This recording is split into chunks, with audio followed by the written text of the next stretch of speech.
বাবা হননি তারা এটা মন দিয়ে শোনেন, আর যারা হয়েছেন, যারা ভুল করেছেন তা তো করেছেন, এখন থেকে যেন আমার বাচ্চার প্রতি আমি এই দায়িত্বগুলো পালন করতে পারি। বাচ্চার প্রতি কিছু দায়িত্ব আছে না নেই? বিশ্বনবী 12টা দায়িত্বের কথা বলেছেন, অন্যান্য বর্ণনা আছে 15টা। সন্তান জন্মের আগে 2টা দায়িত্ব আছে বাবার। সন্তান জন্মের আগে 2টা দায়িত্ব আছে। কি দায়িত্ব? 1 নাম্বার হচ্ছে সন্তান আসার আগে সে একটা ভালো মা চাই। কি চাই? একটা ভালো মা। মা যদি হয় তসলিমা নাসরিনের মতন, এরকম মা কেউ চাবে? শেখ হাসিনার মতো মা কেউ চাবে? এজন্য একটা ভালো মা চাই। এই ভালো মা চাওয়ার জন্যে বিশ্বনবী সাল্লাল্লাহু আলাইহি ওয়াসাল্লাম বলেন, তোমরা বিয়ে করবা 4টা গুণ দেখে। কয়টা? 4টা গুণ। 1 নাম্বার সৌন্দর্য, সুন্দর চেহারা দেখে। ওয়ালি হাসাবিহা, বংশমর্যাদা দেখে। ওয়া জামালিহা, 3 নাম্বারে হচ্ছে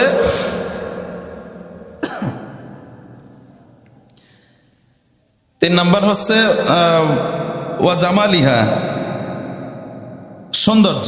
প্রথম নাম্বার হচ্ছে ধন সম্পদ। প্রথম নাম্বার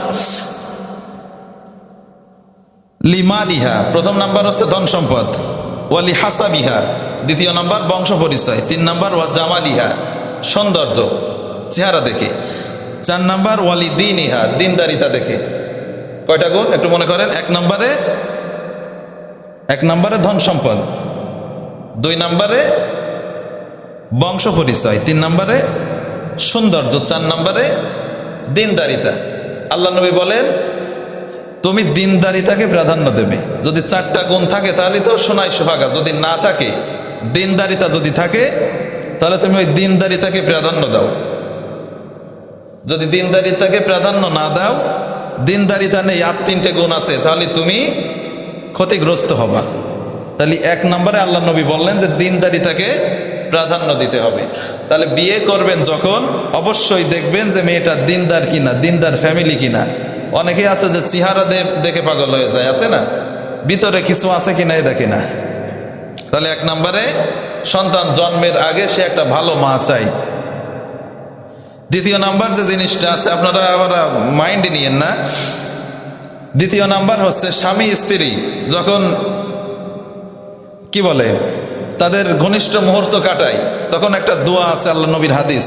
কয়জন মানুষ এই দোয়াটা জানেন? যদি হাত তুলতে বলি, একজনও মনে হয় হাত তুলতে পারবেন না। আল্লাহ নবী বলেন যে যখন মানুষ তার স্ত্রীর সাথে সময় দেয়, তখন শয়তান তার সাথে ওই কাজে শরীক হয়, কিন্তু যখন দোয়া পড়ে নেওয়া হবে তখন শয়তান আর সুযোগ পায় না। এই দোয়া, বিসমিল্লাহি আল্লাহুম্মা জান্নিবনা শাইতান ওয়া জান্নিবিশ শাইতানা মা রাযাকতানা। আল্লাহ নবী বলেন যে হে রব্বুল আলামিন, এটা প্রত্যেক মানুষ এই দোয়াটা করা দরকার। এই দোয়ার মাধ্যমে কি শিক্ষা কি আছে এই দোয়ার ভিতরে? আমরা বলতেছি যে রব্বুল আলামিন আমাদেরকে শয়তান থেকে বাঁচাও, আর আমাদেরকে যে সন্তান দিবা এইটাকেও শয়তান থেকে বাঁচাও। তাহলে এই দোয়াটা দরকার আছে না নেই? তাহলে আপনি এই দোয়াটা জীবনেও পড়লেন না, আপনার ছেলে আব্দুল কাদের জিলানী খালি খালি হবে? বলেন। এই যে প্রত্যেকটা বাবা মা তারা মনে করে যে আমার ছেলেটা আব্দুল কাদের জিলানী হয়ে যাক, তাহলে আপনারও তো আব্দুল কাদের জিলানীর বাবার মতো হওয়া দরকার। আপনি নিজে এই কাজগুলো আপনি পালন করেন না, করতে পারেন না, আর আপনি আশা করেন যে ছেলেটা আব্দুল কাদের জিলানী হোক, এটা আদৌ সম্ভব না। এরপরে সন্তান জন্মগ্রহণ করার পরে প্রথম নাম্বার দায়িত্ব হচ্ছে ছবি তুলে ফেসবুকে দেওয়া, নাকি? প্রথম নাম্বার দায়িত্ব হচ্ছে তার কানের কাছে আজান দেওয়া। বিশ্বনবী সাল্লাল্লাহু আলাইহি ওয়াসাল্লাম বলেন, যখন বাচ্চা জন্মগ্রহণ করে তখন তোমরা তার কানের কাছে আজান দাও। বিশ্বনবীর বড় নাতি হাসান যখন জন্মগ্রহণ করলেন, বিশ্বনবী সাল্লাল্লাহু আলাইহি ওয়াসাল্লাম তিনি নিজে তার নাতির কানে আজান দিলেন। আর আমরা বাচ্চা জন্মগ্রহণ করার পরে আজান দিতে পারি না, বরঞ্চ ছবি তুলে সেলফি তুলে ফেসবুকে দিই আর বলি যে প্রথমবারের মতো বাবা হলাম। এরম আছে না? প্রথমবারের মতো বাবা হচ্ছি। এরপরে চাচা এসে ছবি তুলতেছে, প্রথমবারের মতো চাচা হলাম। মামা এসে ছবি তুলতেছে, প্রথমবারের মতো মামা হলাম।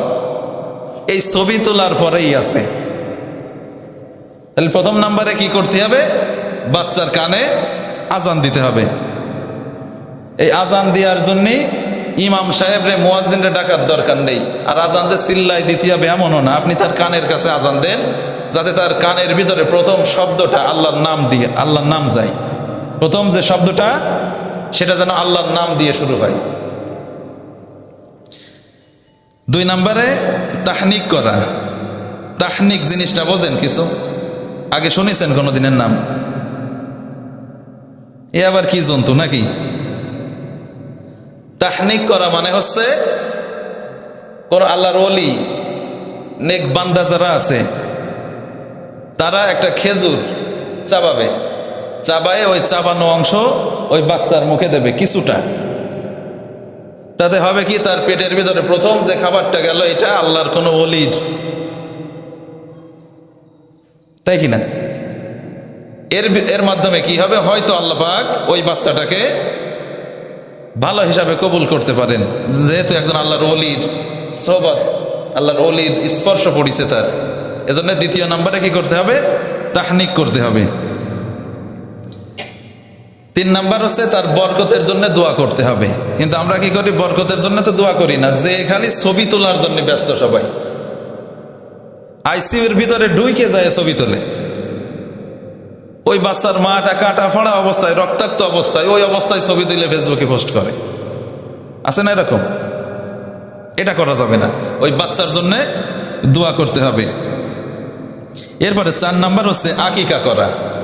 সময় যেহেতু সংক্ষেপ হয়ে গেছে, আমি শুধু কোটেশনগুলো বলতেছি, আপনারা সব থেকে ভালো হয় মনে রাখবেন, আর আলোচনাগুলো রেকর্ড করলে সব থেকে ভালো হয়, কারণ এইগুলো পরে আর বলা হবে কিনা জানা আছে। তাহলে 4র্থ নাম্বারে আকিকা করা। আকিকা আমাদের অনেক বাচ্চাদের আকিকা দেওয়া হয় না, হয় আকিকা দেওয়া হয় না। অনেকে আকিকা এখন চেনেই না। আকিকা কি?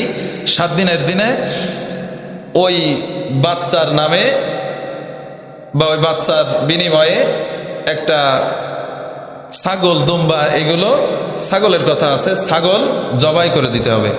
যদি ছেলে হয় তাহলে 2টা, মেয়ে হলে 1টা। যদি সামর্থ্য না থাকে তাহলে 1টা দিলেও হবে। বোঝা গেল? তাহলে 7 দিনে আকিকা করা।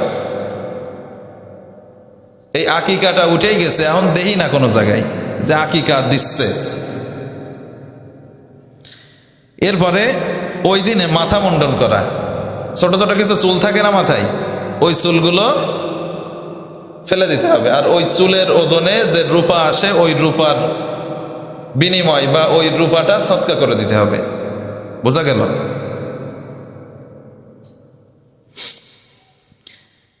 এরপরে ওই দিনে নাম রাখতে হবে। এই নাম রাখাটা একটা গুরুত্বপূর্ণ বিষয়। নাম রাখতে হবে ওই দিনে। অনেকেই আছে যে নাম রাখে নান্টু, বল্টু, মন্টু, আছে না এরকম? সবাই অবশ্যই একমত হবেন, আজ পর্যন্ত দেখেছেন যে কোনো আল্লাহ নবীর নাম আছে নান্টু? পাইছেন কোনো জায়গায়? কোনো ভালো আলেমের নাম শুনেছেন বল্টু? আছে? এই বল্টু যে হয় এ ছিনতাইকারী হয়, তাই কি না? একজনের নাম শুনলাম ডাবলু, এরকম আছে না? ডাবলু, আমি হাবলু কইনি, আবার ভুলভাল কইন না, ডাবলু, এরকম নাম আছে। এই যে নাম রাখলেন আপনি, এই নামটা অনেক গুরুত্ব বহন করে। যদিও হাদিসটা দুর্বল, আমি বোঝানোর জন্য বলতেছি। কিয়ামতের দিন আল্লাহ পাক মরিয়াম নাম ধরে ডাক দেবেন, তখন হাজার হাজার মরিয়াম চলে আসবে ডাক শুনে। আল্লাহ পাক বলবেন যে আমি তো এত মরিয়াম রে ডাকিনি, আমি ঈসা আলাইহিস সালামের মা মরিয়াম রে ডাকিছি। তখন সবাই বলবে আল্লাহ আমি তো ভাবিছি আমারে ডাকিছি। আল্লাহ পাক বলবেন যে যা, সব মাফ করে দিলাম। যদিও হাদিসটা দুর্বল, কিন্তু নামের গুরুত্ব বহন করে। নামের গুরুত্ব আছে না নেই? আপনি দেখবেন বেশিরভাগ নাম যেগুলোর খারাপ সেইগুলোই খারাপ কাজ করে। ভালো নামের লোকরা খারাপ কাজ কম করে, ভালো নামের লোকরা ভালোই হয়। এজন্যে সন্তানের নাম রাখার ক্ষেত্রেও আমাদেরকে সতর্ক থাকতে হবে।